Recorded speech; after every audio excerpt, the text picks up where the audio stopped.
Hey everyone, and welcome back to the Noctilucant channel. Today we're going to do something a little weird, but it's going to be fun. So a couple years ago, I did some reviews of some Northhaunt 7-inch records. These 7-inch records, in fact. And someone made the comment saying, basically, dark ambient music is really fun to listen to in vinyl, but have you ever tried playing it at the wrong speed?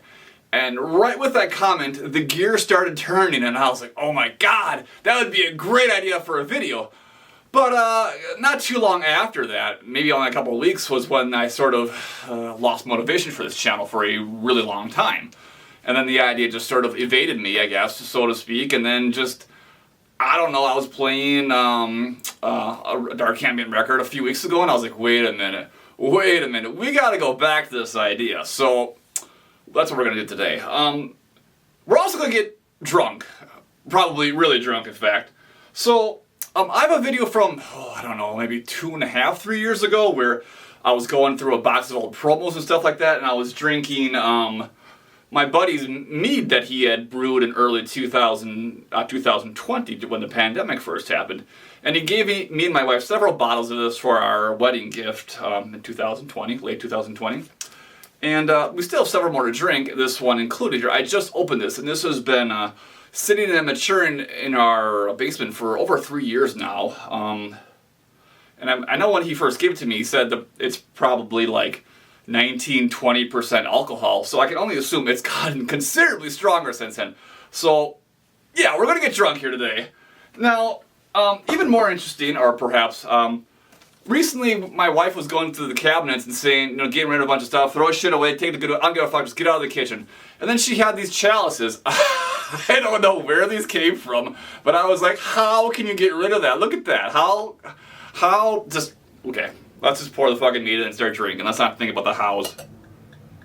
Yeah. So, if you don't like mead, I guess you won't find this to be interesting or anything. But I happen to really like mead, and well, there it is. Look at that, yeah. So, let's take a sip. Blueberry, I dig it. Thank you, Scott, for brewing that a couple of years ago, even though you're probably not watching this video, and you'll never know this happened. That's fine, though. Anyway, playing records at the wrong speed. I remember when I was a little kid, like really little kid, like 4 or 5 years old, me and my dad used to hang out in our basement. He had a stereo, he had a turntable, he had a really good sound system set up back then, and it was a pretty regular thing when me and my two brothers, we'd go in the basement, we would listen to records. My parents seemed like they still liked each other back then. We would socialize, we'd play pool, we'd, you know, just hang out. It was fun. It was one of those, you know, those early childhood memories when it seemed like we actually had a functional family, which we don't at all. But, yeah, it was a fun time, and early on, one of the things I discovered was the whole playing the record at the wrong speed thing, because probably by the time I was 6 or 7, my dad actually showed me how to, like, you know, put a record on, you know, how to work and everything. I pressed that button, and I'm like, whoa, what is this? Why did it suddenly turn into Alvin and the Chipmunks or whatever? You know what I'm saying? That the Alvin and Chipmunks effect is what I would call it, when the record would suddenly go a lot faster, and it was like, whoa, this is really freaking weird. And if you've owned a turntable for probably even a short while, you've accidentally or even purposely discovered this and listened to your records. I don't know. I don't. I haven't done this in a really long time, so this is going to be really interesting. But, you know, the thing that's interesting, though, is that like an average metal or punk record, like you play it faster, it's probably not going to sound good. It's just not, let's face it.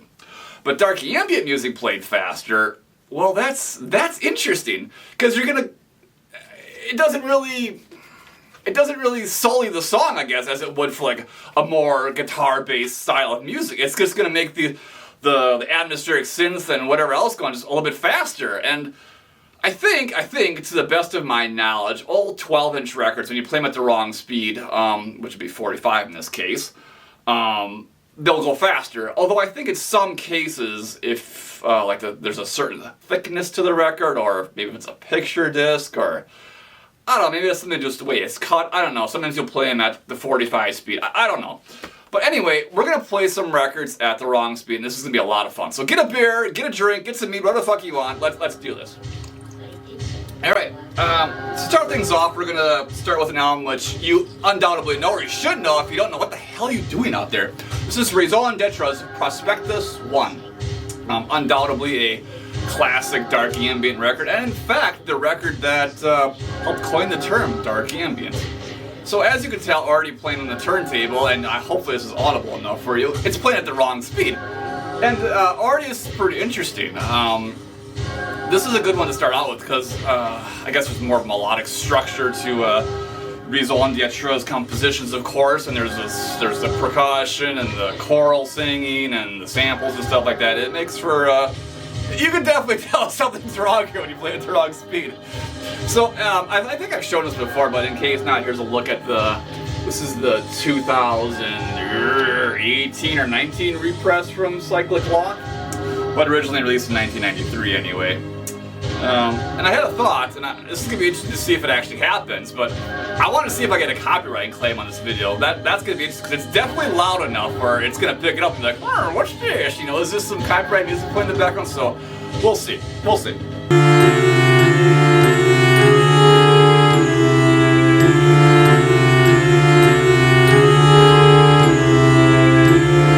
So anyway, here we go, and this is what we're listening to here.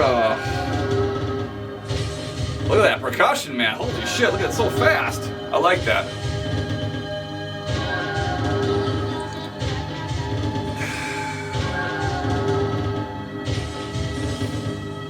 Now, if you guys have done this, I would be really curious to know, like, what records you've put on the wrong speed and been like, wow, this is really interesting sounding. Now, the thing about this record, I'm thinking now that I'm listening to this, is that maybe this one is too melodic and too not typically dark ambient as we've come to expect it and know it. And maybe this isn't a good pick for this, because it does kind of sound weird. And I think some of these other records we're going to play, because they're more gloomy, slow, evolving, atmospheric dark ambient, it's going to make a lot more sense and be a lot more interesting. But before we do it, I want to flip to the C side, because there's a song on there that I think it should definitely play at the wrong side. Let's check that out. Right then, so continuing on side C, this is Synopsis. This should sound pretty good. It's going to sound pretty good sped up. Let's just sit back and relax, shall we? Yeah. We're taking life easy. This is the hobo, I don't give a fuck video. I'm just going to sit back and relax and let the music do the talking for a change.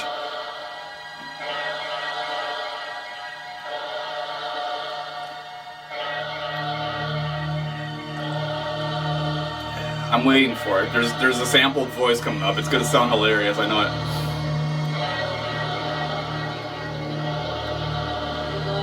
There it is. It's the monk vocals or whatever.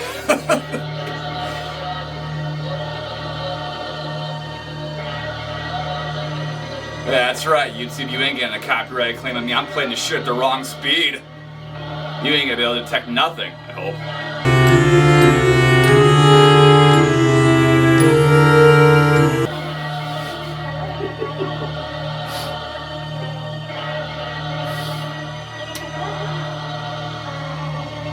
There it is, the Alvin and Chipmunks effect. I love it.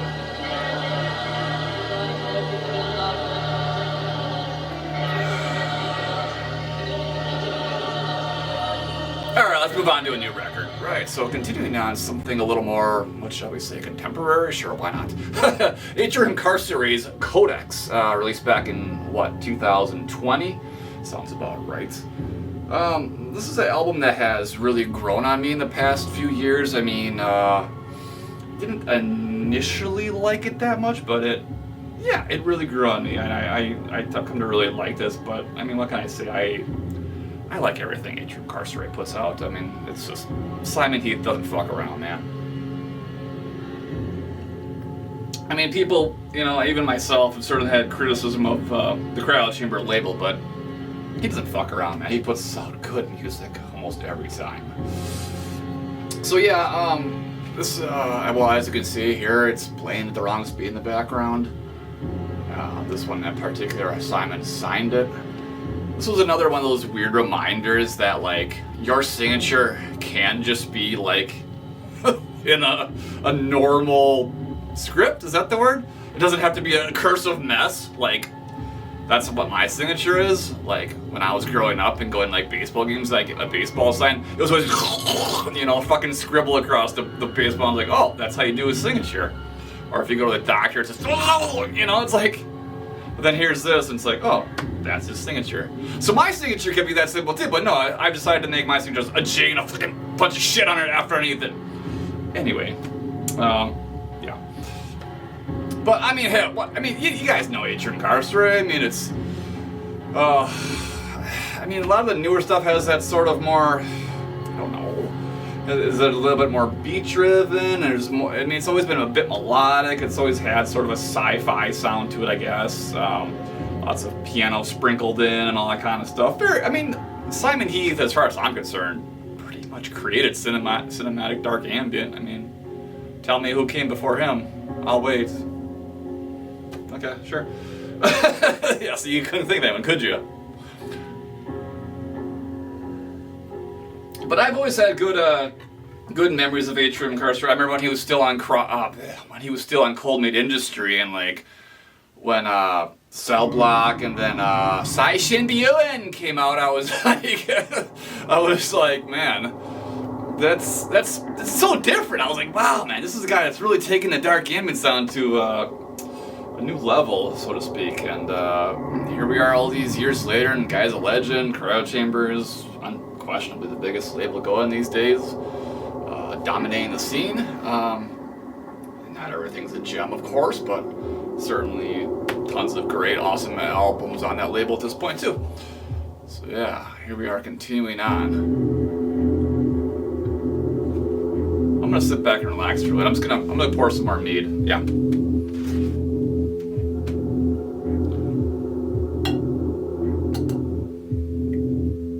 If you're drinking something, please let me know in the comments. I'd be very intrigued to know what you're drinking. So notably now, I'm already like going to be like halfway through this bottle. Yeah, a great idea. Happy New Year, by the way. Even though I'm filming this before New Year's, I'm not gonna post it until after New Year's. So yeah. We'll see. Hopefully you're not too hungover, because I am going to post this on the 1st. I love Mondays for some reason for these videos. So, cheers! If you're hungover, then fuck it, whatever. Hope you're drinking some good water and have some hydration tablets or whatever's getting you through the day, and whatever. It's Saturday, currently the 30th. Yes, right now as I'm filming this.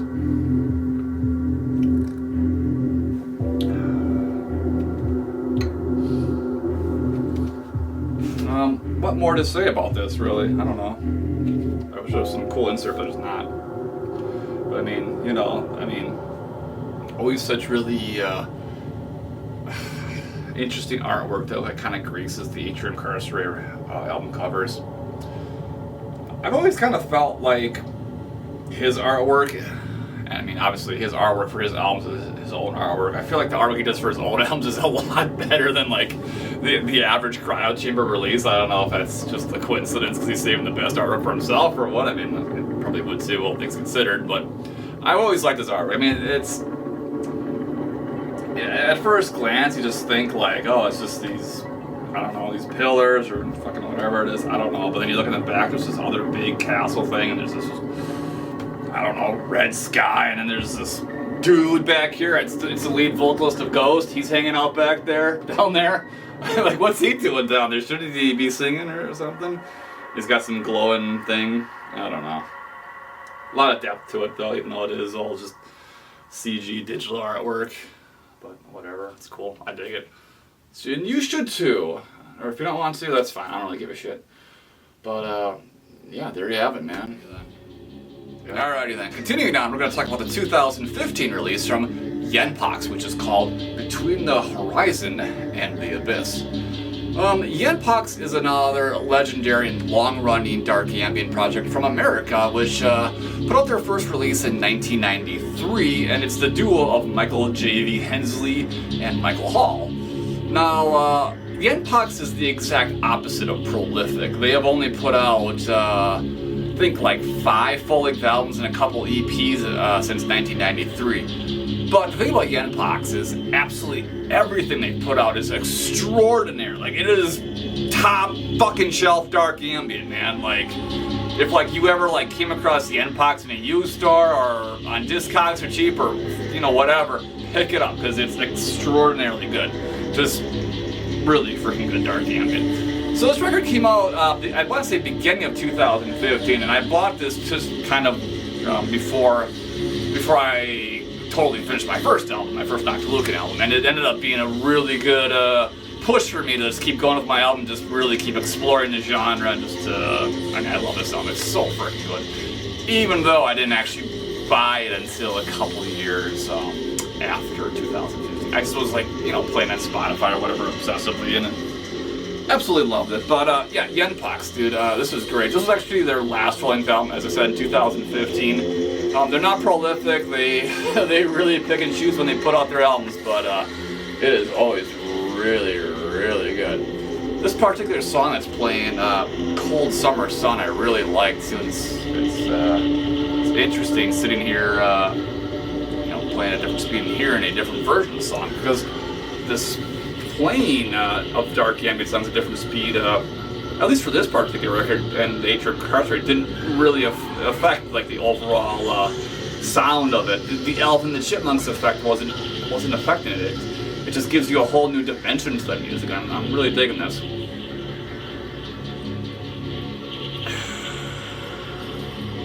Very good made.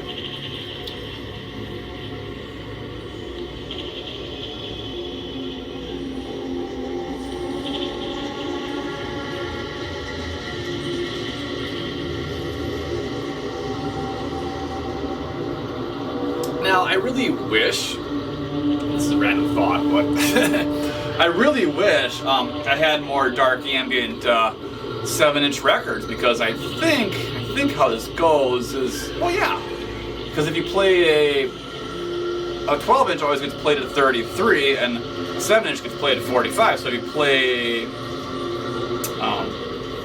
7-inch at 33, it would be slower, I think, right? Yeah. So like if you had, so you'd have like a doomier version of the dark ambient. So I gotta get some dark ambient 7 inches. Recommendations down below. Tell me which dark ambient 7 inches to get. Yeah. I don't know. I'll have to think about it. But if this video is met with any kind of good response, maybe there'll be a part 2. I don't know. But I'm probably going to sit down and listen to this whole record at the wrong speed, because this sounds really cool regardless of the fact that it's played at the wrong speed. And, you know, I don't think it's on here anywhere. Just a random thought, too, like, dark ambient artists might want to make it a point to always write, like, what speed to play it at, because someone might, like, be playing 45s the night before and then forget to change the speed on it, and they might be like, oh, this sounds fine, then they'll never realize that they played it at the wrong speed or something, I don't know. But this is very intriguing to me right now, realizing that you get 2 albums in one with dark ambient music. I mean, how fucking cool is that, man? Anyway, let's move on to something else. Cheers to everyone once again for checking out this video. If you've made it this far, then you obviously like me and are actually intrigued and want to see what the dark ambient records sound like played at the wrong speed. Yes, no doubt. So thank you for that. Sticking around. Up next is Desiderii Marginis' Deadbeat, originally released in 2001. It is Johan Lieben's second album, and by most accounts, a legendary album within the dark ambient scene, and once super popular album on clothing industry. Yes. So this is the Cyclic Law reissue from, once again, a couple of years ago. This was an album that I heard in the early 2000s, just, you know, sat on buying for whatever reason, and just, you know, just never got around to it, I guess. And it's a shame, it's such a good album. I've always felt like Desiderii Marginis and Raison are like musical cousins or something. They sound pretty similar. Like, it seems like their set of influences are just kind of like, they're just there, man. Like, you really feel it. Like, it's the sound. It's just, yeah, man. It's good stuff. But I mean, when it comes to Desiderii Marginis, man, like, much like Peter Anderson, much like Simon Eve, this guy doesn't fuck around, man. This guy just puts out just awesome dark ambient or ambient music or post-industrial music, whatever you want to call it, man. It's all golden. And you know, again, if you ever come across a Desiderii Marginis album out in the wild at a secondhand shop, just buy it. Doesn't matter if you've heard a single song, just buy it, because if you like dark ambient or you like this type of music, you're gonna love it. That's all it really needs to be said. Yeah, man, but you know, again, I'm sitting here kind of, I've drinking almost 2 glasses of mead now, and obviously this is more than an average glass here. So the buzz is strong. Yeah, right. And I love it. And I hope you guys have loved this video. Let's just sit back and relax for a minute. I'll let this play. Enjoy life for a moment. You can stare at me or dull your monitor if you want, because I'm probably not very appealing to look at. Am I? I don't know.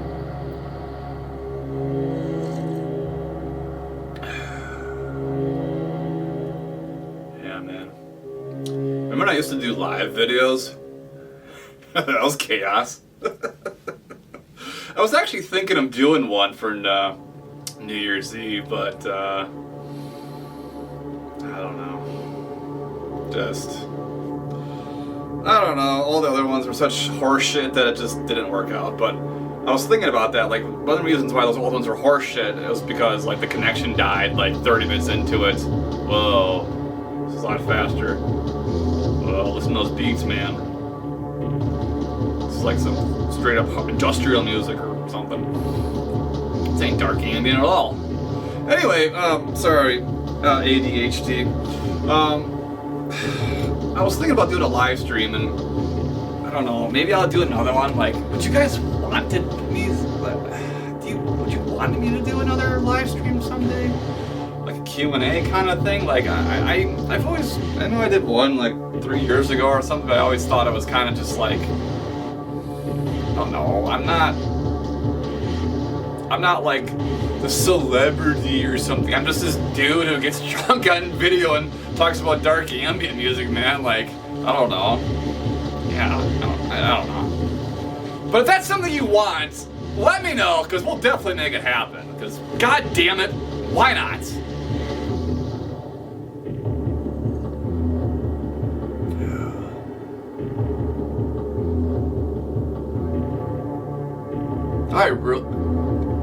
It's gonna be funny if I get. Okay, so if I get a copyright claim, it'll be interesting, because that means like the system, the Shazam, or whatever detects music is gonna be like, wow, I can even detect like copyright material when it's warped, which it shouldn't be able to, but that'd be really crazy if it could.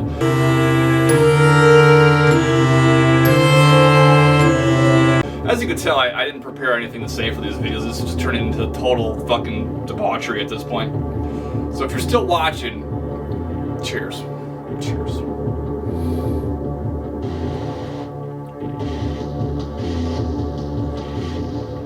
Pretty sure as soon as I end this video, I'm gonna do another video to my other channel, which is the metal channel, and I'm gonna do the same thing. So I'm gonna be going into that already half fucked up on fucking meat here. It's gonna be a fun video. So if you watch my other channel too, enjoy that, or don't. I don't know, whatever.